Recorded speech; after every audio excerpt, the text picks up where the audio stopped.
এই রেকর্ডগুলো আমাদের কাছে আছে, এটাই স্মৃতি হয়ে থাকবে আমাদের কাছে। যখন মনে হবে বিশুদা আমাদের পাশে দরকার, এগুলো আমরা বাজাবো, এগুলো শুনবো, আমাদের কাছে আমাদের স্মৃতি মণিকোঠায় সারা জীবন ধরা থাকবে বিশুদাকে।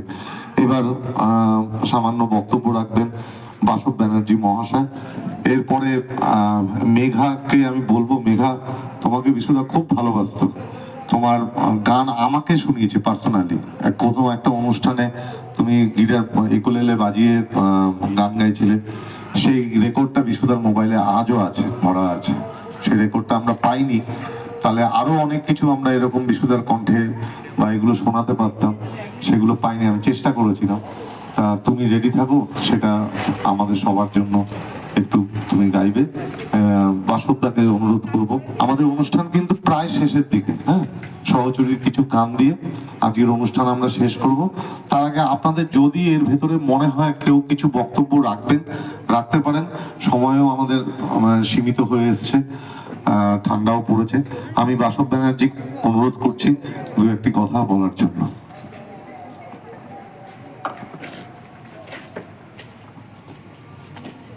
নমস্কার। বিশুদার সাথে আমার পরিচয় 2015 সালে, যখন বিশুদা এখানে এসেছিলেন ভাড়া।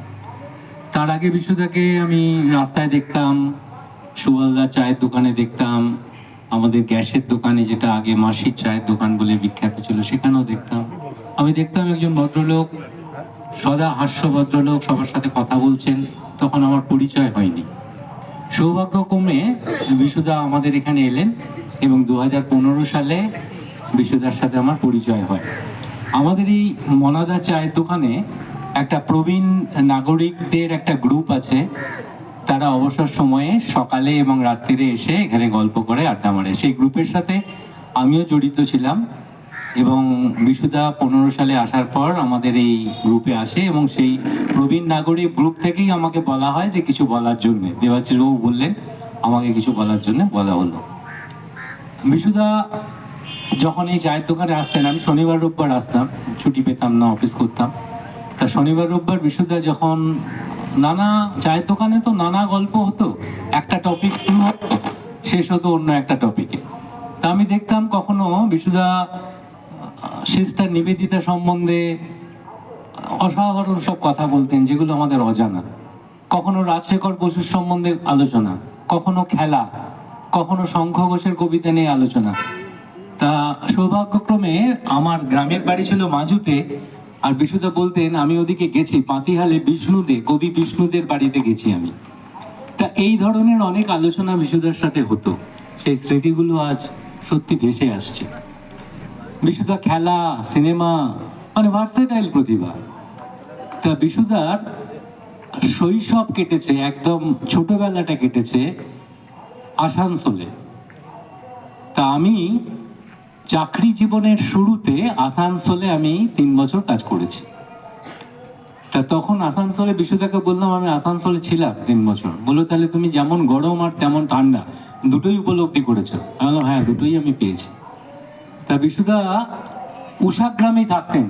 যারা আসানসোল গেছেন, মুরগাসোলে দুর্গা মন্দিরের পাশে তখন বিবি কলেজ তৈরি হয়নি, বিশুদার সামনে বিবি কলেজ তৈরি হয়েছিল।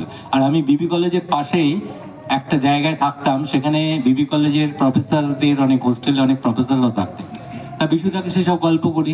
বিশুদাকে বলি অব্যয় দাশগুপ্ত মহাশয় ওখানে ছিলেন। বললো হ্যাঁ, অব্যয় বাবুকে চিনি, অব্যয় বাবুর দাদা আমাদের স্কুল থেকে এলে শাসন করতেন, বলতেন এই ফাংশনে এই কবিতাটা বলবি। এরকম অনেক বিশুদার সাথে আলোচনা হতো। আসানসোল নিয়ে বললেই বিশুদা কিরকম যেন একটা নস্টালজিয়া হয়ে যেতেন, মানে উদ্বেগে উদ্বেলে কিরকম একটা আমার সাথে আলোচনা করতেন আসানসোল নিয়ে। তা বিশুদা বলতেন চলো বাসব। আমিও ওই কাজের সূত্রে 2-1বার আসানসোল পরবর্তীকালে গেছি।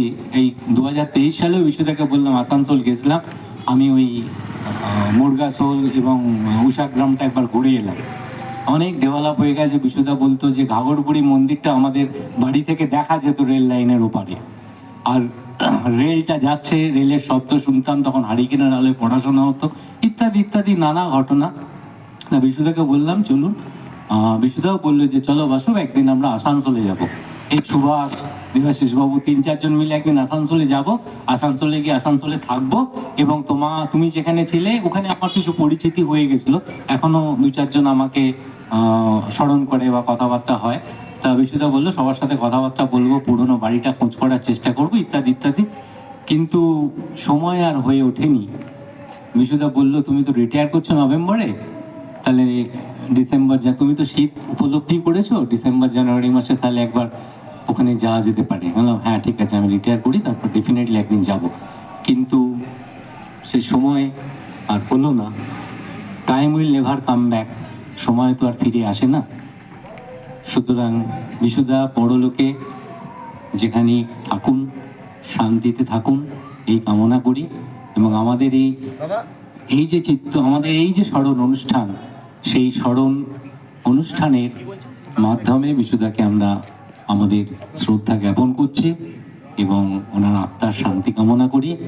এবং আকাশে তো আমরা চিঠি লিখতে পারবো না, ইথার তরঙ্গের মাধ্যমে বিশুদার কাছে এই অনুষ্ঠানের সবকিছু পৌঁছে যাবে, বিশুদা রিয়েলাইজ করবে, উপলব্ধি করবে পরলোকে। আপনাদের সবাইকে নমস্কার জানিয়ে শেষ করছি।